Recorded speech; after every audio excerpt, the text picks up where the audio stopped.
ওকে, আমরা এখন দেখবো হচ্ছে স্ট্যাট.প্রো তে আসলে স্ট্রাকচার কত ধরনের হতে পারে। সো যদি আপনাকে কোশ্চেন করা হয় যে স্ট্রাকচার আসলে কত ধরনের, আপনারা হয়তো অনেকে অনেকভাবে অ্যান্সার করবেন। কেউ কেউ বলবেন হয়তো 2 ধরনের, রেসিডেন্সিয়াল, কমার্শিয়াল। কেউ কেউ বলবেন হয়তো আবার আরও বেশি অন্য ধরনের, যেমন বেসড অন ফুটিংস যদি আপনাকে জিজ্ঞাসা করা হয় তাহলে আপনি ফুটিং অনুযায়ী কয়েক টাইপের বিল্ডিংয়ের কথা বলবেন। আবার যদি মানুষের থাকার উপরে বেস করে বলা হয় একটা বলবেন, ইউজেসের উপরে বেস করে একটা আসতে পারে, লোডিংয়ের উপরে বেস করে একটা আসতে পারে, হ্যাঁ, অকুপেন্সির উপর বেস করে একটা আসতে পারে। আসলে প্রত্যেকটা on the basis of different things আপনি স্ট্রাকচারকে ক্যাটাগরাইজ করতে পারবেন। প্রত্যেকের ক্যাটাগরি আসলে বিভিন্ন লজিক থাকবে আমাদের, অবশ্যই এটা প্রত্যেকটাই রাইট, কিন্তু স্ট্যাট.প্রো-তে কত ধরনের সেটা নিয়ে আসলে এখন আমরা কথা বলবো। On the basis of loading, স্ট্যাট.প্রো-তে আপনার মূলত 4 ধরনের স্ট্রাকচার আছে। সেটা হচ্ছে 1 নম্বর স্পেস, তারপর হচ্ছে প্ল্যান, তারপর হচ্ছে ফ্লোর, তারপর হচ্ছে truss. On the basis of loading, এটা মাথায় রাখতে হবে। লোডিং আসার মানে বিল্ডিংয়ে লোড আসার যে সিস্টেম, এটার উপর বেস করে আসলে এই ক্যাটাগরিজটা করা হয়েছে। এটা আপনাকে খুব ভালোভাবে বুঝতে হবে, বিকজ আমরা যখন কোনো স্ট্রাকচার নিয়ে কাজ শুরু করব তখন শুরুতেই আপনাকে বলতে হবে যে আপনি কোন ধরনের স্ট্রাকচার ডিজাইন করতে যাচ্ছেন। হ্যাঁ, সো ওইখানে আসলে রেসিডেন্সিয়াল, কমার্শিয়াল বলার সুযোগ নেই। ওইখানে বলতে হবে হয়তোবা আমি স্পেস স্ট্রাকচার নিয়ে কাজ করতেছি, অথবা প্ল্যান নিয়ে কাজ করতেছি, অথবা ফ্লোর অথবা ট্রাস নিয়ে কাজ করতেছি। সো এবার আমরা দেখা যাক স্পেসটা কি। সো আমি যদি এখানে 3 ডাইমেনশনাল অ্যানালাইসিস করার চিন্তা করি, যাই ধরেন বিল্ডিং এর 3 দিক থেকে ডিফরমেশন হবে, 3 দিক থেকে আপনার লোড অ্যাপ্লাই হবে। সো সেই ক্ষেত্রে এই ধরনের বিল্ডিংগুলো হচ্ছে মূলত 3 ডাইমেনশনাল যে বিল্ডিংগুলো, এগুলোকে আমরা স্পেস হিসেবে মডেল করব।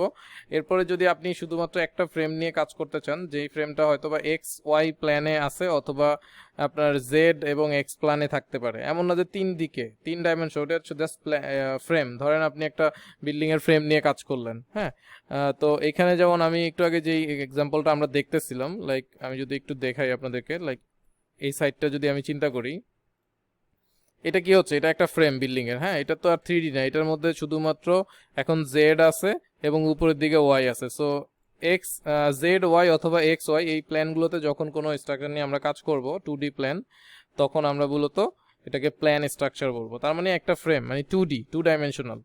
এবং অনেকটা একই জিনিস যেটা হচ্ছে ফ্লোর, আমরা সেটাও একই জিনিস, দুইটা একটা আপনার প্ল্যানই হবে। এগুলোকে এক একটাকে প্ল্যান বলে, এক্স জেড একটা প্ল্যান, এক্স ওয়াই একটা প্ল্যান এবং ওয়াই জেড একটা প্ল্যান। সো আবার একই রকম প্ল্যানের মতোই এখানে একটু আগে যে প্ল্যান দেখেছি, এটাও ফ্লোরও আসলে দুইটা ফ্লোরই, দুইটা সাইড থেকেই লোডিং হবে এবং দুইটা সাইড থেকে ডিফরমেশন হবে। সো সেই ক্ষেত্রে এইটা আবার একটা ফিক্সড হবে, সেটা হচ্ছে এক্স এবং জেড এর বাইরে যেতে পারবে না।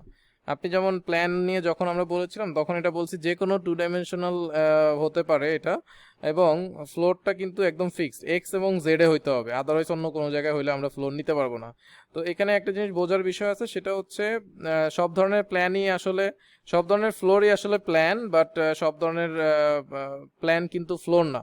সো প্ল্যান যদি আপনার ফ্লোরের এক্স জেড নিয়ে কাজ করি, সেক্ষেত্রে আমি প্ল্যান নিয়েও কাজ করতে পারবো, পাশাপাশি ফ্লোর অপশনটা নিয়েও কাজ করতে পারবো। অ্যান্ড দেন লাস্টে যেটা আসে সেটা হচ্ছে ট্রাস। ট্রাস বলতে এখানে কি, truss member consist of a structure, truss structure consists of truss member which can have only axial member forces, no bending in the members. শুধুমাত্র অ্যাক্সিয়াল ফোর্সেস থাকবে, আর কোনো ধরনের বেন্ডিং এখানে থাকবে না। তার মানে বোঝাই যাচ্ছে যে আমাদের যে লোডটা আছে, এই লোডটা একদম কনসেন্ট্রিক্যালি একদম মিডল বরাবর আপনার অ্যাপ্লাই হবে। এই লোডটা যদি ফর এক্সাম্পল একটু সাইড দিয়েও আপনি অ্যাড করেন এখান দিয়ে, তাও কিন্তু আলটিমেটলি ওটা ট্রাস বলা যাবে না, কারণ সেখানে বেন্ডিং চলে আসবে। সো কোনো বেন্ডিং থাকবে না, শুধুমাত্র অ্যাক্সিয়াল লোড থাকবে। সেই ক্ষেত্রে আমরা ওই ধরনের স্ট্রাকচারকে ট্রাস হিসেবে মডেল করা শুরু করতে পারি। সো এগুলো আসলে মডেল কোন হিসেবে শুরু করবো এটা বোঝার জন্য।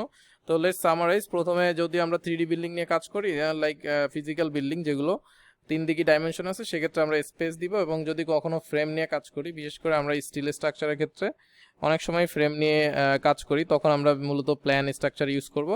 আর যখন আবার এক্স এবং জেড এর উপরে হবে, তখন আমরা ফ্লোর নিয়ে কাজ করতে পারি এবং অ্যাক্সিয়াল ফোর্স থাকবে, কোনো ধরনের বেন্ডিং থাকবে না। এরকম যদি সিচুয়েশনে কোনো স্ট্রাকচার থাকে, তাহলে আপনি ওটা খুব সহজে ট্রাস হিসেবে মডেল করা শুরু করতে পারেন।